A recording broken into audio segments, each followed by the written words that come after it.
प्रिय विद्यार्थियों, नमस्कार। मैं अनिल कुमार यादव, सहायक आचार्य राजनीति विज्ञान, राजकीय कन्या महाविद्यालय बहरोड।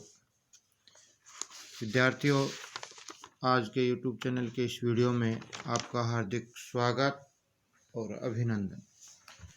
विद्यार्थियों, पिछले वीडियो में हमने अमेरिकी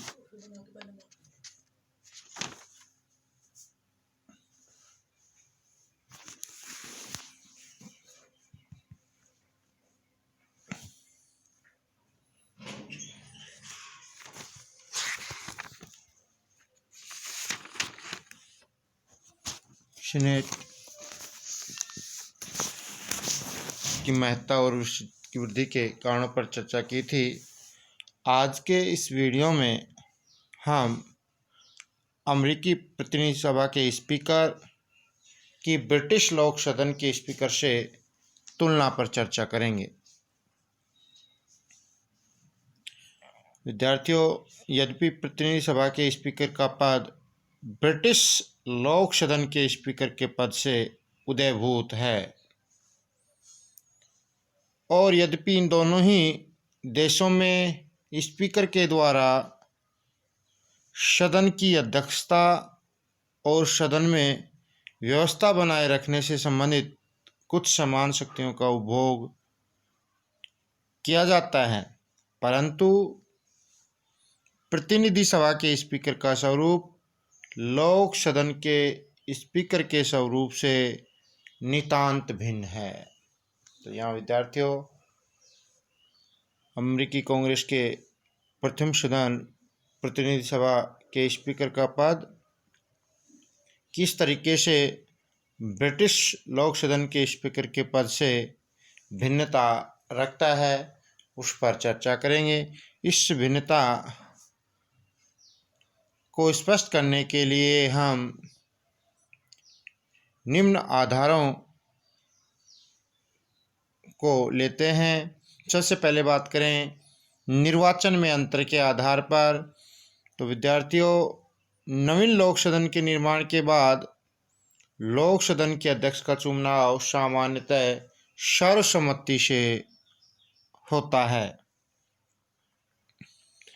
और इंग्लैंड में एक बार स्पीकर सदा के लिए स्पीकर की परंपरा का पालन किया जाता है। तो ये क्वेश्चन कई बार पूछ लिया जाता है, वन लाइन टाइप या ऑब्जेक्टिव टाइप, कि किस देश में यह व्यवस्था की गई है कि एक बार स्पीकर सदा के लिए स्पीकर माना जाएगा।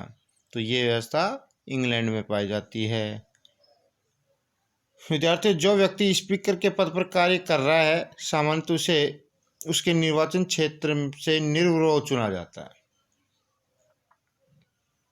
और सदन में चाहे किसी भी राजनीतिक दल को बहुमत प्राप्त हो, पहले स्पीकर को ही पुनः स्पीकर निर्वाचित कर लिया जाता है। यानी कि यहाँ पर ब्रिटेन में जो लोक सदन का जो स्पीकर है वो बार बार नहीं चुना जाता है, एक बार चुन लिया जाता है तो आगे के लिए लगातार बना रहता है, पुनः दूसरे कार्यकाल के लिए निर्वाचित हो जाता है और जिस क्षेत्र से उस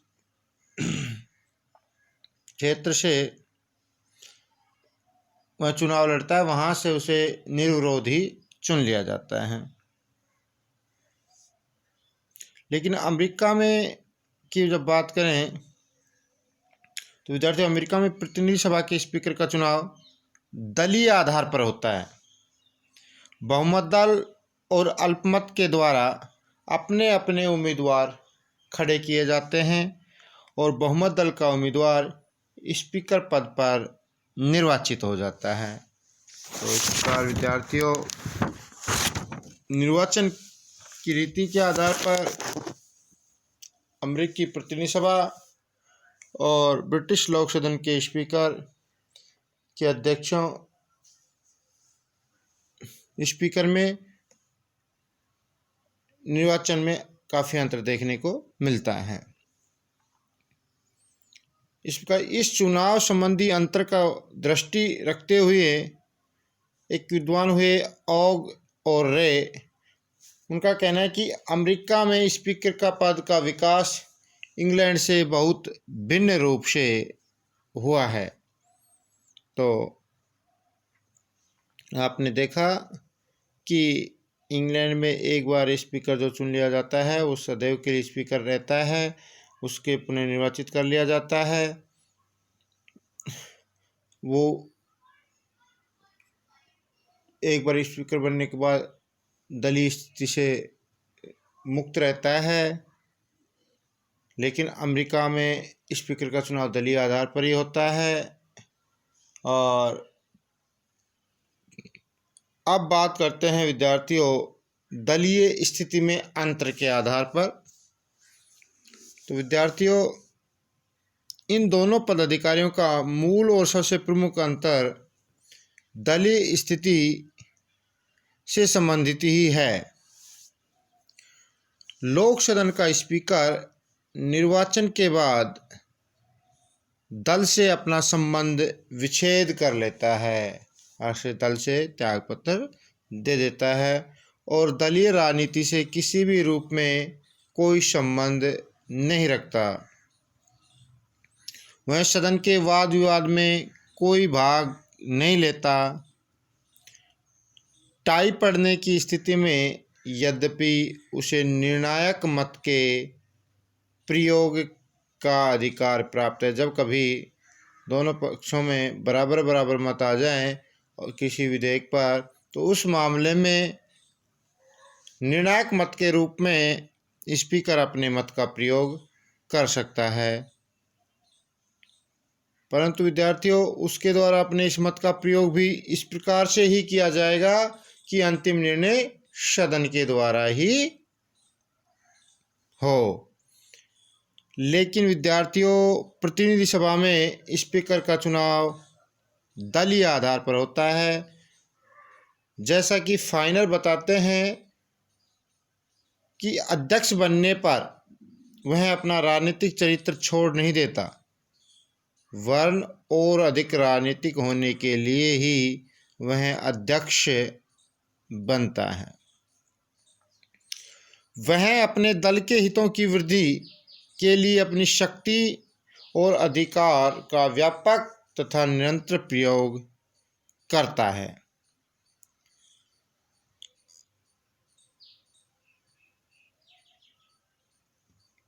इसी पर एक विद्वान निकोलस लॉगबर्थ ने एक बार अपना कथन में स्पष्ट किया था कि अपने दलीय मंच पर खड़े होकर जहाँ तक संभव हो उचित रीति से अपने दल के घोषित सिद्धांतों नीतियों के अनुकूल विधान निर्माण में सहायता करना और इस प्रकार अपने दल की घोषित नीतियों के प्रतिकूल विधान को रोकना स्पीकर का प्रथम कर्तव्य है। वह अन्य सदस्यों की तरह ही सदन के वाद विवाद में भाग लेता है और मतदान भी करता है। एक बार अध्यक्ष हेनरी ली ने मतदान के समय सर्वप्रथम अपना नाम पुकार था, जिससे उसके मत उसके अनुयायियों को प्रभावित कर सके। इन दोनों पदाधिकारियों की स्थिति के अंतर को स्पष्ट करते हुए डॉक्टर फाइनर लिखते हैं कि लोक सदन का स्पीकर केवल नियमों का उल्लेख करता है और उन्हें निष्पक्षता से लागू करता है, जबकि प्रतिनिधि सभा का स्पीकर अपनी इच्छा से नियमों का पुनर्निर्माण करता है और लोक सदन की कार्रवाई के निर्माण में भी भाग लेता है। तो इस प्रकार विद्यार्थियों दलीय स्थिति के आधार पर हमने अमेरिकी प्रतिनिधि सभा के स्पीकर और ब्रिटिश लोक सदन के स्पीकर की स्थिति के बारे में चर्चा की। अब अगले आधार पर हम शक्तियों के आधार पर जो अंतर है दोनों ही स्पीकरों में, उस पर चर्चा करेंगे।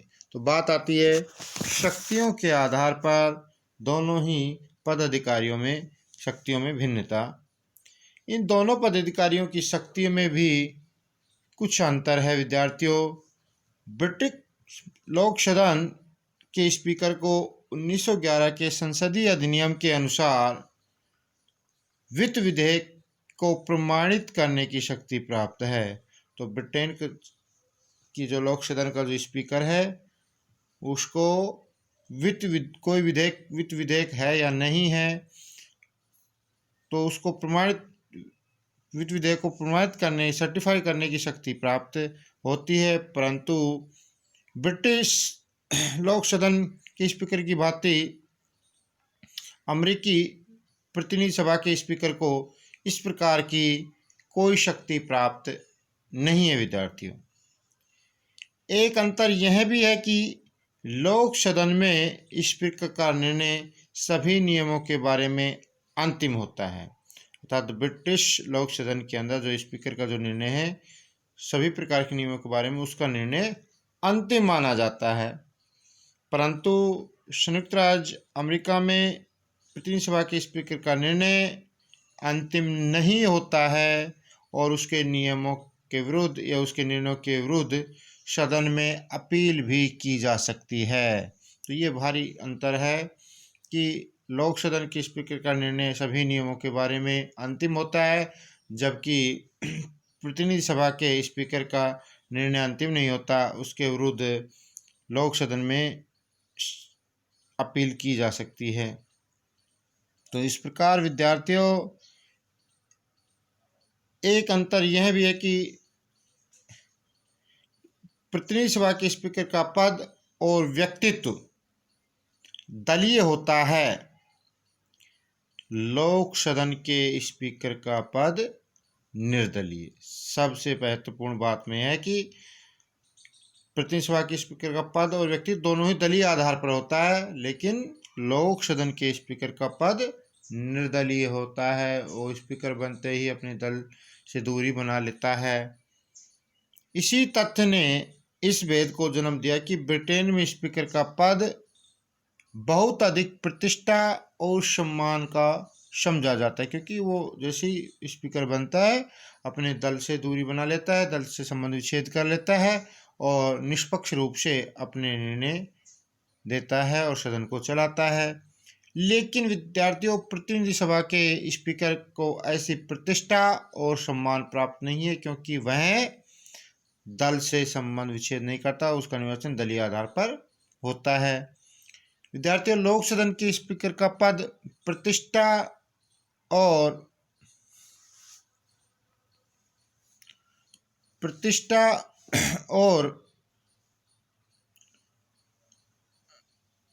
गौरव का पद है। प्रतिनिधि सभा के स्पीकर का पद लोक सदन की तुलना में बहुत अधिक वास्तविक राजनीतिक शक्ति लेकिन कम प्रतिष्ठा का पद है। गौरव और प्रतिष्ठा के मामले में जब बात करें तो लोक सदन के स्पीकर की ज़्यादा है, जबकि वास्तविकता के रूप में और राजनीतिक शक्ति के रूप में, वास्तविक जो राजनीतिक शक्ति है उसके रूप में देखें तो अमेरिका स्पीकर का पद